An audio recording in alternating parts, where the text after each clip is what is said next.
नमस्कार, स्वागत है आप सभी का एनएफ न्यूज पर। मैं हूं आपके साथ रोहित। पश्चिम बंगाल में वक्फ कानून के विरोध में बवाल हो रहा है और ऐसे में उत्तर प्रदेश के मुख्यमंत्री योगी आदित्यनाथ ने कहा कि दंगा करने वालों का इलाज सही से होगा तभी ये सुधरेंगे। उनका बयान था कि लातों के भूत बातों से नहीं मानते हैं।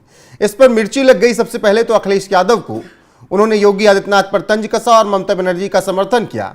अब बंगाल की मुख्यमंत्री ममता बनर्जी ने भी इस पर पलटवार किया और कहा कि योगी सबसे बड़े भोगी हैं। क्या कुछ कहा सीएम योगी आदित्यनाथ ने और उस पर क्या कुछ पलटवार किया ममता बनर्जी ने, वो सुनाते हैं। उसके बाद बीजेपी नेता मृत्युंजय शर्मा से इस पर चर्चा करते हैं। आप देख रहे होंगे बंगाल जल रहा है, वहां की मुख्यमंत्री चुप है, दंगाइयों को शांति दूत कहती है। अरे लातों के भूत बातों से कहां मानने वाले हैं। 69,000 टीचर चाकरी गए। जोगी बड़ो बड़ो बात कर रहा है, सबसे बड़ा भोगी है महाकुंभ में। मृत्युंजय शर्मा जी, योगी आदित्यनाथ सबसे बड़े भोगी हैं। ममता बनर्जी का यह बयान इस वक्त आया हुआ है और इस पर बवाल मचा हुआ है। रोहित जी, मैं सुन रहा था बयान और बयान में ममता जी कहती हैं कि उत्तर प्रदेश में लोगों को एक रैली करने की भी छूट नहीं है। हमारे यहाँ वो वहां पे डर दिखा के रखते हैं। हमारे यहाँ बंगाल में देखिए लोगों को फ्रीडम है। मेरे ख्याल से ममता जी के फ्रीडम का मतलब है कि मुर्शिदाबाद से हिंदू पलायन कर रहे हैं, उस चीज का फ्रीडम है बंगाल में। बंगाल में उस चीज का फ्रीडम है जहां एक भीड़ के द्वारा हिंदू देवी देवताओं की मूर्ति गढ़ने वाले एक दलित पिता पुत्र की हत्या कर दी जाती है, जहां दुकानों में आग लगा दी जाती है, रेल रोक दी जाती है। इसको ममता जी फ्रीडम कह रही है। मगर रोहित जी, ममता जी के बयान से भी ज्यादा मुझे लगता है अगर हम लोगों को डिसअपॉइंटमेंट है तो देश के बाकी जो बड़े नेता हैं उनके बयानों पे। देख लीजिए, जो हो रहा है वो तो हो ही रहा है, लेकिन कम से कम एक राजनीतिक सुचिता की तरफ, एक कम से कम देश और राज्य के हित के लिए बोलने वाले का जो एक्सपेक्टेशन हम रखते हैं उसके हिसाब से आपको लगता होगा कम से कम वो घटना का खंडन करेंगे। लेकिन अखिलेश यादव से जब यह सवाल पूछा गया तो क्या बोलते हैं कि हमें बंगाल से क्या मतलब है, ममता दीदी के साथ खड़े। मतलब आपको देश के राज्य से मतलब नहीं है, जो वहां पे एक व्यक्ति है उससे आपको ज्यादा मतलब है। इनफैक्ट कांग्रेस के प्रवक्ता जो अलका लांबा है, उनसे प्रेस कॉन्फ्रेंस में पूछा किसी ने कि बंगाल हिंसा पे आप क्या कहेंगे, तो क्या कहती हैं कि नहीं, जो अभी महंगाई है, महामारी बनी हुई है, हमें इससे चिंता है। मैं कोलकाता जाऊंगी तो उस विषय पर चर्चा करूंगी। 23-24 तारीख बता रही थी। बिल्कुल। तो महंगाई उनके लिए महामारी बनी हुई है, लेकिन जो एक्चुअल महामारी है उससे उनको चिंता नहीं है। मैं और एक बयान देख रहा था राशिद अल्वी साहब का, कांग्रेस के बहुत बड़े नेता है। राशिद अल्वी साहब ने तो 2 कदम आगे जाते हुए इस पूरे घटना को सही ठहरा दिया। वो कहते हैं ये एक्शन का रिएक्शन है। आपने वक्त बिल का एक्शन लाया तो ये रिएक्शन तो होना ही है। सोचिए किस किस तरह के बयान आ रहे हैं। और इन सबसे भी ज्यादा ओवैसी साहब से जब पूछा गया कि बंगाल की हिंसा के बारे में क्या कहेंगे तो कहते हैं कि मैं कोई बंगाल का प्रवक्ता थोड़ी हूं। तो फिलिस्तीन के थे क्या? के प्रवक्ता नहीं है। फिलिस्तीन के प्रवक्ता थे क्या? गाजा के, हमास के, उन सब के प्रवक्ता बन जाते हैं, लेकिन बंगाल की वो प्रवक्ता नहीं है। तो आपको इसी से समझ में आ जाएगा कि देखिए, इनफैक्ट बंगाल के एक मंत्री है, उनका तो बयान इतना हास्यास्पद, इतना दुखदाई है। वो कह रहे कि पलायन कहां हो रहा हो, तो बंगाल से बंगाल में ही लोग जा रहे हैं, तो उसको पलायन नहीं मानते। इस तरह के असंवेदनशील बयान अगर देश के हमारे बड़े नेता जो लोगों का नेतृत्व करते हैं, जहां बहुसंख्यक समाज की खुलेआम हत्या हो रही है, उसको जस्टिफाई करते हुए देते हैं, तो हमें लगता है इससे हमारा सब तो एकदम शर्म से झुक जाता है कि ऐसे नेता हमारा नेतृत्व कर रहे हैं देश में। रोहित जी, अच्छा, अधीर रंजन चौधरी का उससे ज्यादा अधीर रंजन चौधरी कह रहे हैं कि हिंदुओं की बात करना संघी हो जाना होता है, भाजपाई हो जाना होता है। यहां पर हिंदुओं को हॉस्पिटल में फेंक दिया गया है, उन्हें पूछने वाला कोई नहीं है। ममता बनर्जी खामोश बैठी हैं और उनको ना जवानों की फिक्र है ना हिंदुओं की फिक्र है। यह कांग्रेस के नेता अधीर रंजन चौधरी का कोट अनकोट बयान। बिल्कुल, क्योंकि अधीर रंजन चौधरी ने 2024 के इलेक्शन में देख लिया है कि क्या होता है। 1999 से 2019 तक रोहित जी वो 5 बार लगातार वहां से बहरामपुर से लोकसभा के सांसद रहे। और 2024 में क्या होता है, थोड़ी डेमोग्राफी चेंज होती है। टीएमसी गुजरात से क्रिकेटर को लाके वहां उतार देती है जो बंगाली भी नहीं बोल पाता, और उसे वहां की जनता जिता देती है बस इसलिए क्योंकि वो अल्पसंख्यक समाज से आता है। और अधीर रंजन चौधरी जिन्होंने अपनी पूरी जिंदगी दे दी वहां के लोगों के लिए, उसको वो लोग हरा देते हैं। तो अधीर रंजन चौधरी को भी समझ में आ गया कि ये किसी के नहीं है, ये देश के नहीं है, राज्य के नहीं है, सिर्फ और सिर्फ अपने कौम के। और इसलिए उनका बयान बहुत यहाँ पे एप्ट है। उनको समझ में आ चुका है कि वहां पे क्या हो रहा है, और ना सिर्फ मुर्शिदाबाद के लिए, पूरे बंगाल और देश के वो जो भी रीजन जहां पे भी आप देखेंगे हिंदू अल्पसंख्यक होते जा रहे हैं, वो सारे के सारे एकदम खतरे पे बैठे हुए हैं सारे।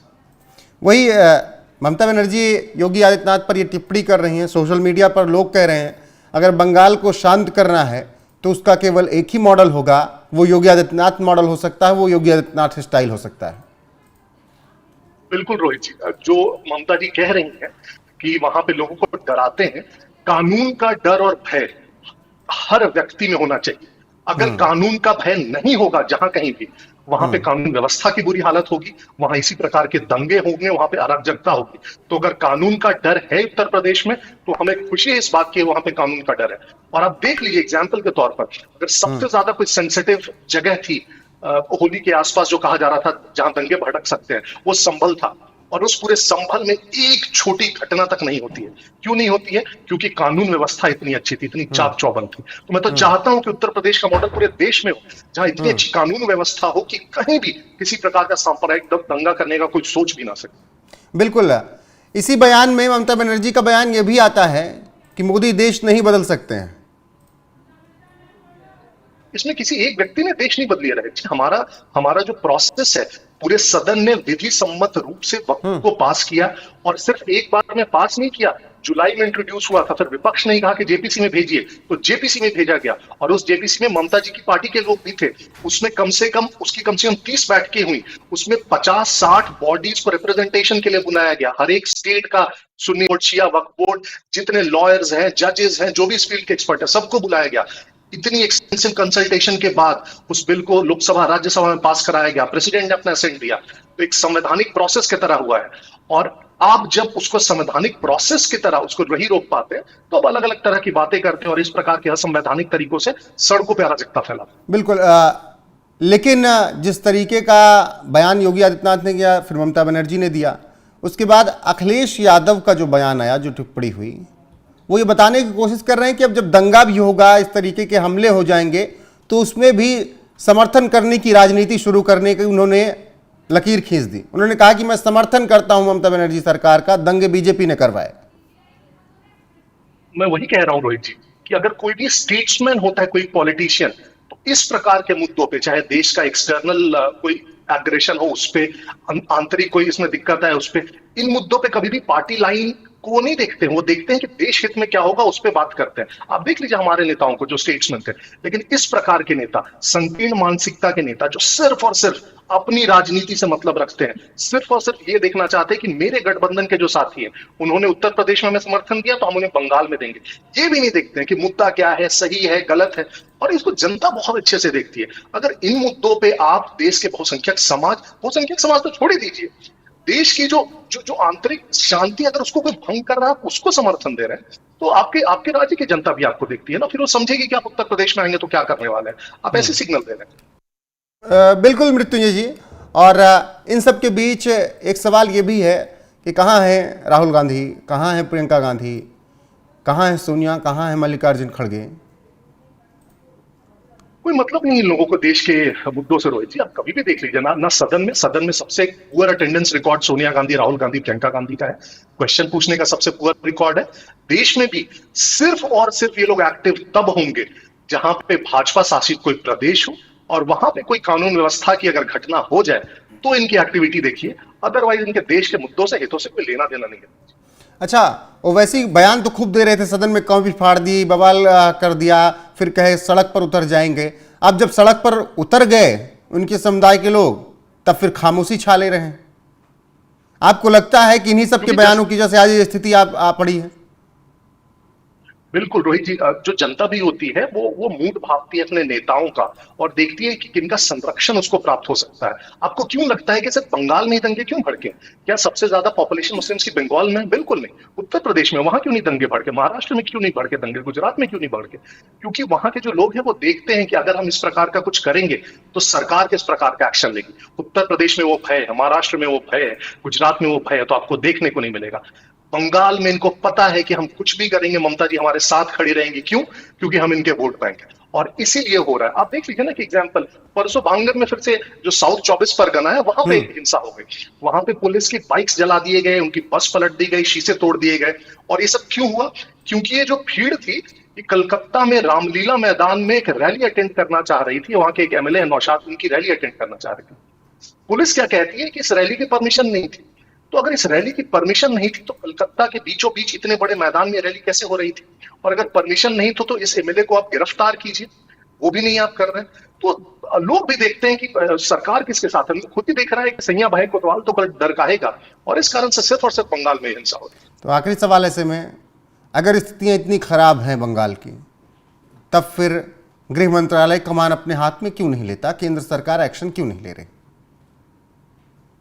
रोहित जी, मेरे ख्याल से जो मेरी समझ है और जानकारी है, केंद्र सरकार बहुत नजर बनाए हुए पूरे राज्य पे, और इसी का आप देखेंगे कलकत्ता हाईकोर्ट ने निर्देश दिया और केंद्र तुरंत एक्टिव होकर वहां पे सेंट्रल आर्म्ड पुलिस फोर्सेस उन्होंने भेजा, बीएसएफ की 5 टुकड़ियां वहां पे डिप्लॉय की गई। आपको याद नहीं होगा कि आखिरी बार किसी राज्य के लॉ एंड ऑर्डर के मुद्दे में बीएसएफ कब डिप्लॉय की होगी? तो डिप्लॉय की जा चुकी है।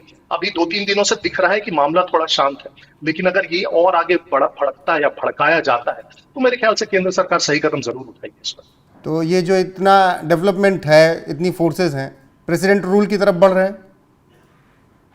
मैं फिर से वही कह रहा हूँ रोहित जी, अगर ये संभल जाता है और राज्य सरकार थोड़ा सा सेंसिटिव होके संभालने की कोशिश करती है तो सब कुछ अच्छा ही होगा, और हमारी भी आशा यही है। अगर वो नहीं होता है तो फिर आगे देखा जाएगा किस प्रकार के ऑप्शन है, और उससे इनकार नहीं किया जा सकता। बिल्कुल, वेट एंड वॉच की भूमिका में इस वक्त केंद्र सरकार, और जिस तरीके से सुरक्षा एजेंसियां उतरी केंद्रीय बल की, उसके बाद स्थिति को कंट्रोल किया गया, वरना बंगाल पुलिस क्या कुछ कर रही थी वो सब ने देखा। फिलहाल अभी जिस तरीके से योगी आदित्यनाथ का बयान आया कि लातों के भूत बातों से नहीं मानते हैं, उनका उन्हीं की भाषा में इलाज किया जाना चाहिए, जिस पर लोगों ने कहा हाँ वाकई यही होना चाहिए। लेकिन ममता बनर्जी ने कहा कि योगी आदित्यनाथ सबसे बड़े भोगी हैं। मतलब अब दंगे पर भी अगर सवाल उठ रहे हैं तो ममता बनर्जी को मिर्ची लग रही है और अखिलेश यादव को तो लग ही रही है। फिलहाल देखना होगा क्या कुछ होता है पश्चिम बंगाल को लेकर। मृत्युंजय शर्मा जी, आपका जुड़ने के लिए बहुत बहुत शुक्रिया। आप दर्शकों से यही अनुरोध है, वीडियो को शेयर कीजिएगा, बने रहेगा हमारे साथ। नमस्कार।